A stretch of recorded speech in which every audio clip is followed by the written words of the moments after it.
Welcome to the Martin Bailey Photography Podcast. It's January 23, 2018, and this is episode 604.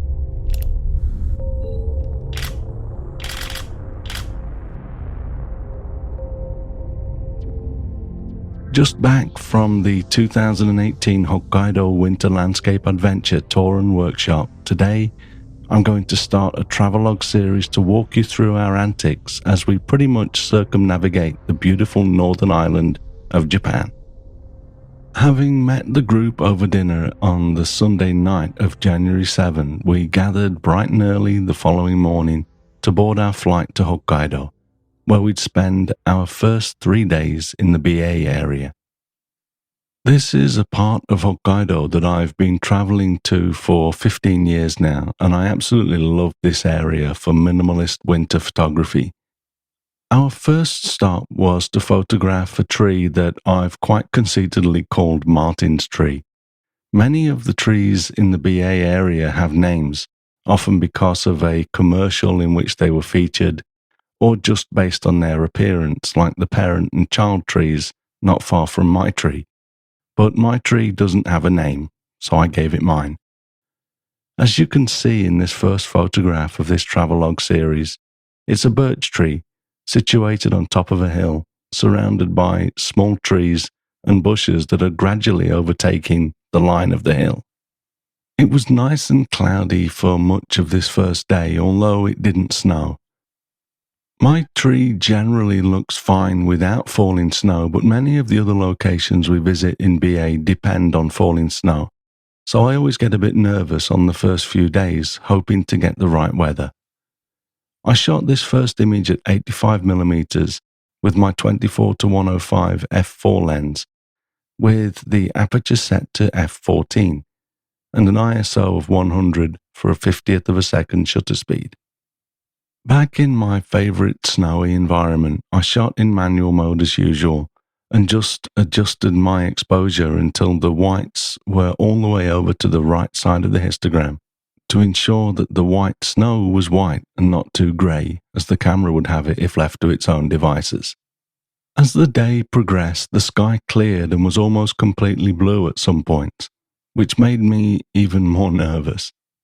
We continued shooting and got some shots that I'm happy with, although I knew it would be much more special with falling snow, so I kept my fingers crossed.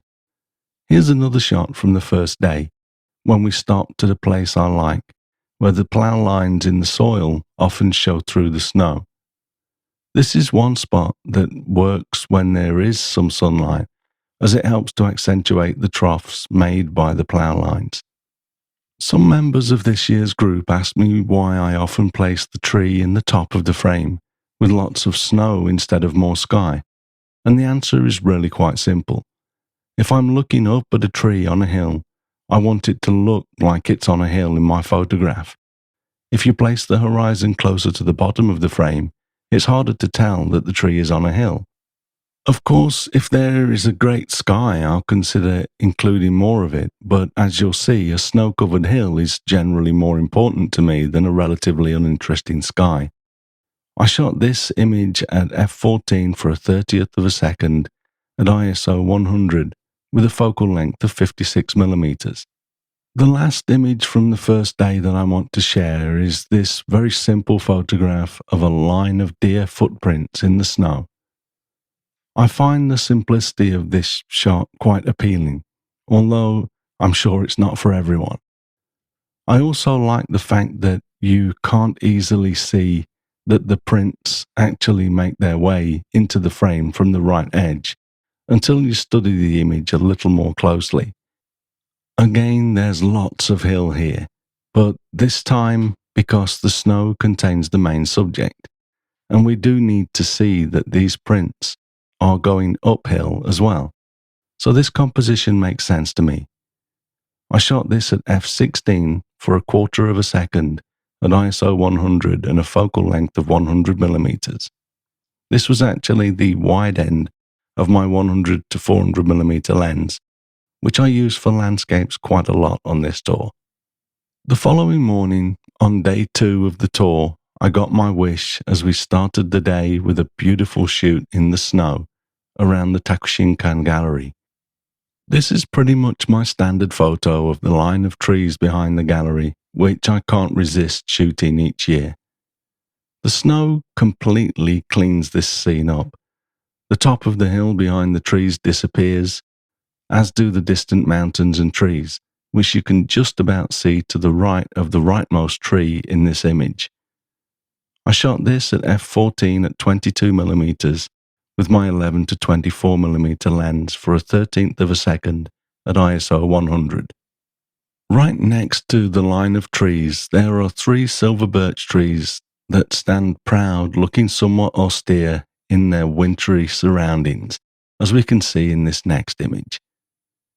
Here, the line of the top of the hill behind the trees is still visible, with the somewhat brighter sky above it to add a bit of contrast. There were some human footprints in the snow in front of these trees that I cloned out in Capture One Pro, but I left the animal footprints behind the trees, as I often don't mind seeing these if they're non-human. You can probably make out the streaks of snow above the trees in this shot as well, showing that the snow was actually still falling quite heavily. I think the reason that the top of the hill is more visible in this shot is because I'm closer to the trees. The more distance I put between me and the trees, as with the previous image, the more the snow is able to white out the background. This image was shot at f/14 for a 15th of a second at ISO 100 and a focal length of 31mm. The next image has become a standard that I simply have to shoot when the snow starts to fall in BA, but again, I can't resist this shot. The image works for me because it looks like a pencil drawing, with the streaks of snow caused by the 15th of a second shutter speed at f/16. I was at ISO 100, but as the snow gets heavy, the light is this low without using an ND filter or anything else to reduce the light. I also really like the way the brow of the hill to the left of the trees is only visible for a little way, then completely merges into the sky from around the middle of the photograph. This is actually the same hill that had the deer footprints in that we looked at in an earlier photograph, but the snow had completely covered them by the time we got back there on our second day. In this next image too, I really like the beautiful subtle line in the snow and slightly brighter patch of snow behind the tree, adding an accent. I zoomed in on the tree a little more for this shot, and that helps us to see the snow streaking across the black bark of the tree trunks. I also like the bamboo grass and few additional sticks poking out of the snow to the right of the tree in this shot. These things just add a touch more interest to otherwise very minimalist work. I shot this at f/14 for a 25th of a second at ISO 100 and a focal length of 371mm. The next photo is slightly different to my other work from this area in that it's not quite a beautiful tree, rather a scrappy mess of twigs, but I was really attracted to this form. Initially, it kind of looked like a cartoon character, with that top right twig almost like the head of a raggedy bird. Then, after getting home and looking at this photo on a larger screen, initially my 56-inch 4K television, my wife and I noticed what looks like a little man, perhaps even a Jiminy Cricket type of character, climbing the top right twig that I was originally seeing as a bird's head and beak. You might not be able to see this in the web version, but I thought it was a fun little Easter egg to find in the details of the photo. This was shot at f/16 for a 25th of a second at ISO 100 and a focal length of 158mm. Trying unsuccessfully to keep the number of shots from BA to a minimum, this next image is the same tree from the second shot that we looked at today, but again, the troughs from the plough lines were pretty much hidden on the second day. Another reason that I love it when it snows is because the sky is generally either the same tone or a little darker than the snow. so the snow is allowed to stay white as it feels most natural.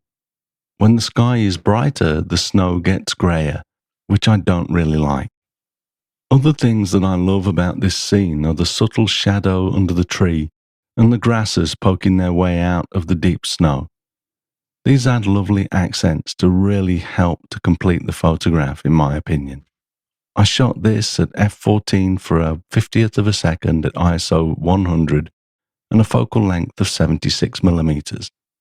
I couldn't resist the light hitting the 4 trees in this next image as we drove through BA, so we stopped at a place that we don't normally stop at, and I'm pleased we did. It's nice to add a new location possibility to the trip, and I'm sure we'll stop here again. Some of the scenes we shoot are somewhat deceiving, as you can't see what's outside the frame. Here to the left of this scene, there's actually a thicker line of trees and a fence, and if I recall, a bit of a ditch running down towards the foreground. Although that will work for some people, personally I prefer the simplicity of this composition, shot at 214mm with an aperture of f11 and a shutter speed of 320th of a second. I had increased the ISO to 400 for that faster shutter speed, as it was blowing a gale, and there actually was a bit of rain in the wind that hit the front element of my lens very quickly if my exposures were too long. Just as we'd all gotten back on the bus after shooting the previous scene, the clouds started to break, revealing an amazing stormy cloud sky. So we filed back off the bus and spent another 15 minutes or so to photograph the new scene, as you can see in this photograph. With the sky being so bright in places, the trees were forced into almost silhouette for this shot, but I love the strongly defined shadows that they cast. I'm a huge fan of the previous type of image with much more subtle tones, but this is a nice addition to my Hokkaido winter landscape portfolio, in my opinion. Because I had exposed for the sky, I actually had to brighten up the foreground snow quite a bit with an adjustment layer in Capture One Pro. Because the scene was much brighter, I dropped my ISO back down to 100 for this shot, as that still gave me a shutter speed of 400th of a second at f/14, and my focal length was slightly wider at 170mm. Okay, so that was actually 11 images for this episode, one more than usual, but I wanted to show the comparison between the last 2 images. We'll pick up the trail in part 2 with a visit to the Blue Falls near our hotel on the morning of day 3, before we head around to Mount Asahi for some beautiful scenes from the ski slopes, and then we'll head over to the coast to continue our journey around the island of Hokkaido. If you think you might like to join this tour in the future, either let us know that you'd like to be added to the 2019 cancellation list with our contact form at martinbaileyphotography.com, or secure a spot on the 2020 tour with special guests Nicole S. Young and Brian Matias, who will be around to offer advice in addition to me, and we'll be doing a number of workshop sessions during the course of the tour. For details of the 2020 tour, go to mbp.ac/HLPA. Thanks very much for listening today. If you enjoy this podcast, please share a link with your friends. Subscribe in iTunes or your favorite podcast program to ensure uninterrupted delivery. If you have a moment to rate the podcast or leave us a review in iTunes, that helps to keep us relevant in the huge number of podcasts out there now. You can find me on Instagram, Twitter, Facebook, and Google+, and links to everything that I'm up to are at martinbaileyphotography.com, so do drop by and take a look. I'll be back next week with another episode, but in the meantime, you take care and have a great week, whatever you're doing. Bye-bye.